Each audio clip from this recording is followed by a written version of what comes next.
There's a right way and a wrong way to find the right mentors for you to help you navigate the shark-infested waters known as the world of business. Without those great mentors, you'll likely get eaten alive. How great mentors can make you shark-proof on this edition of the Reinvention Chronicles.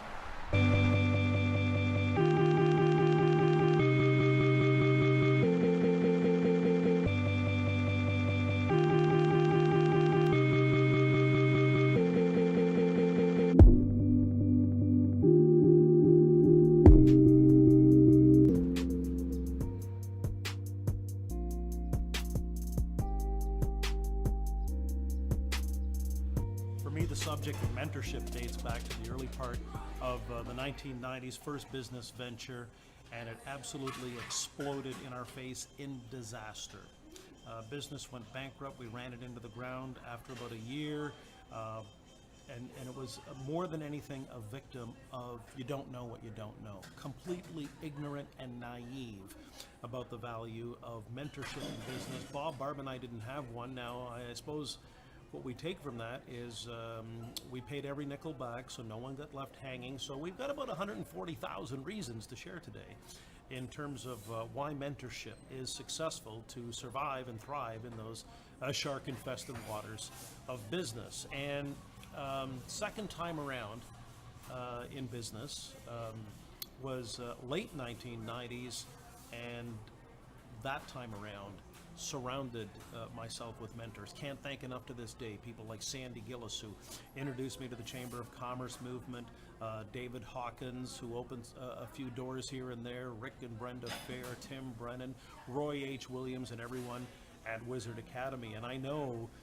mentorship was so key, and of course in later years, Martin Latulippe, Dan Martel, this was absolutely pivotal and crucial to developing a business that is now approaching 2 decades of operation. And what I wanted to share with you on this particular episode of the Reinvention Chronicles is how relevant this is coming back from the Archangel Summit, which was just held in Toronto this past weekend. It's about 2,000 people inside the Sony Center, a star-studded roster of speakers, including people like Simon Sinek, the author of Start With Why, Damon John from Shark Tank, Danielle Laporte.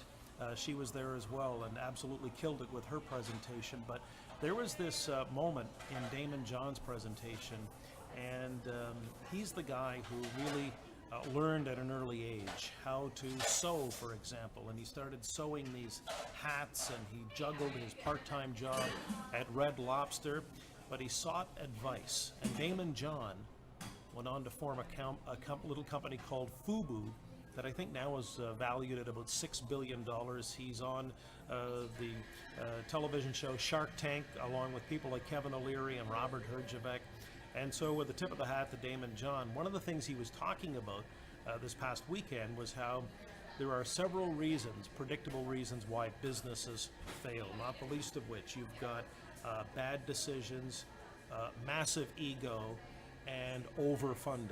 So he's a big believer in bootstrapping as well as mentoring, because the very idea of surrounding yourself with mentors is a first step towards the humility necessary to grow any enterprise to any sort of significance or scale.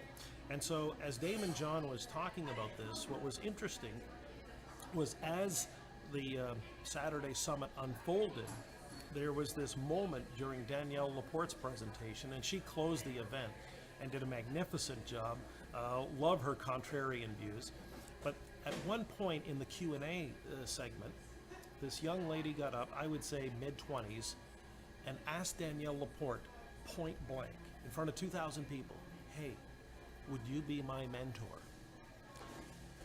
And like the air going out of the balloon, the entire audience absolutely deflated by that question. Most felt bad for Danielle Laporte being put on the spot, but I couldn't help but feel badly for the young girl, because the young lady, I think, was sincere and just didn't know some of the do's and don'ts about how to acquire a mentor. And so that's one of the things we want to dive into here into those shark-infested waters on the Reinvention Chronicles. Are there some things that you can equip yourself with to better select and to better approach the mentors you most want to surround yourself with.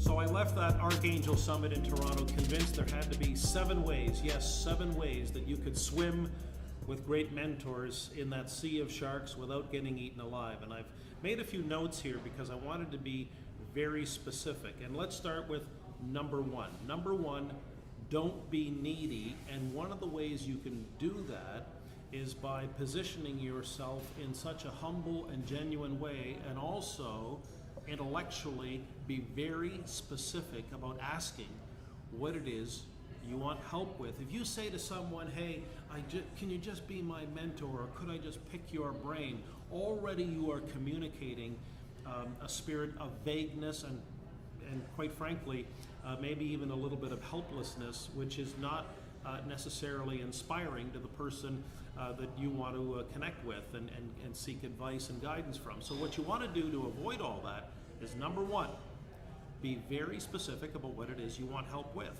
So what is it specifically? Frame the problem in a way that the person on the other end of the phone can actually get a sense of what it is you're asking. So I know in my case, I get asked all the time about I'm writing a book, or I need help delivering a speech and crafting a message, or maybe it's my business model or my brand. Can you give me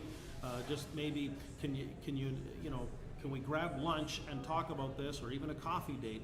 But whatever you do, communicate sincerity, genuineness, but also a willingness to be prepared enough to ask the right question in the first place about what it is you're seeking help with. And also, if you are going to invite that other person out for lunch, it's never a bad idea to say, hey, I'd love to take you out to lunch, and it's on me because I really value what you think on this subject of X, Y, Z.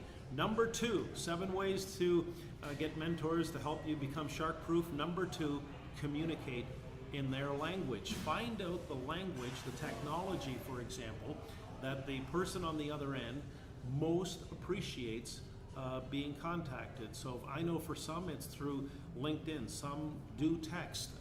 For me, some it's email, but for me it's a phone call. It will always be a phone call. For me, a text or an email is just another task on a to-do list. But call me, and something we can accomplish quickly over the phone, and then set a time and place. But fundamentally, respect the way that the potential mentor desires to communicate. Find out what that communication vehicle and the technology platforms are, and do it in that fashion. Number 3, forget about the success ladder. Like, absolutely forget about it. Don't be one of those social climbers who's always going to be trying to cherry pick the time of someone and the expertise of someone who is much further ahead in the quote-unquote success journey. So if you're always climbing that quote-unquote success ladder and trying to conduct your life and your business in that fashion, you're going to be seen as that for what it is. So in other words, what you want to do is, certainly you do want to from time to time connect with those who are further ahead in the journey, of course, but also never forget side to side. Some of your peers have accomplished things in specific areas that you may not have. So as much as you can, don't just look for mentors who are already sort of proverbially past you, but also who are still equal to you, but may know some things that just might help accelerate your journey. And conversely, you might know a few things that could help them, and suddenly it becomes very much win-win and symbiotic. Number 4, we're up to number 4 now. Number 4, mentorship is about the many, not the one. It's about the many, not the one. In other words, this is not a marriage, you and one mentor. This is more kind of like relationship polygamy, I guess, for lack of a better phrase, because it's not fair or wise to only depend on, trust one mentor. In other words, it's not fair to the other person, and you're also shortchanging yourself from the wisdom of others. So collect mentors relative to their specific abilities and expertise, and that way you're not putting all your mentor eggs into one basket. You're accessing wisdom from a number of multiple angles, and just like anything, you take the best and ditch the rest. Number 5, circle back, update. Earn the respect and the trust of those who you have sought guidance from. In other words, what you want to do is loop back, circle back from time to time, and kind of keep them up to date on your progress, what you've been doing, because in the world of mentorship, I don't know how else to say this, but radio silence is a no-no, so always circle back. Number 6, be a stellar student and an ambassador for the work of your mentor. Like, take the time to read their books, watch their videos, understand their philosophies, but also, if you're truly going to leverage their time and expertise, be prepared to share their information, their insights, the things that you find valuable with the people in your circle. In other words, don't just take from the mentor without giving back.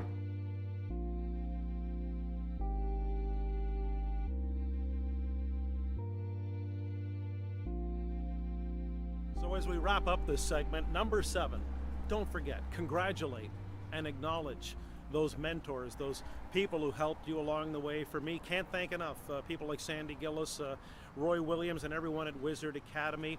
And because the thing is, if someone's going to actually invest their time, energy, effort, expertise into you, well, you've also got to give them a reason to believe in you. And one more thing, 7.1, how to use mentors to become shark-proof. Watch, be very aware, be very wary of the mini-me syndrome. Stay away from those mentors who want to clone you or shape them into their image. Another guy who has a little bit of knowledge about the shark world is Steven Spielberg. He made a few movies that had some box office success with respect to sharks, and it was Spielberg who said, "The delicate balance of mentoring someone else is not the opportunity to create them in your image, but to give them the opportunity to create the best version of themselves." Would love to hear your thoughts on mentorship, the best ways you went about finding your mentors. Anything else you can add to this dialogue, throw in some comments below and let us know, and let's keep this discussion going. Some thoughts to help you use mentorship to shark-proof your way through business and life. And of course, as always, hopefully we've inspired you to recreate and reimagine the business, the life, the career that you deserve.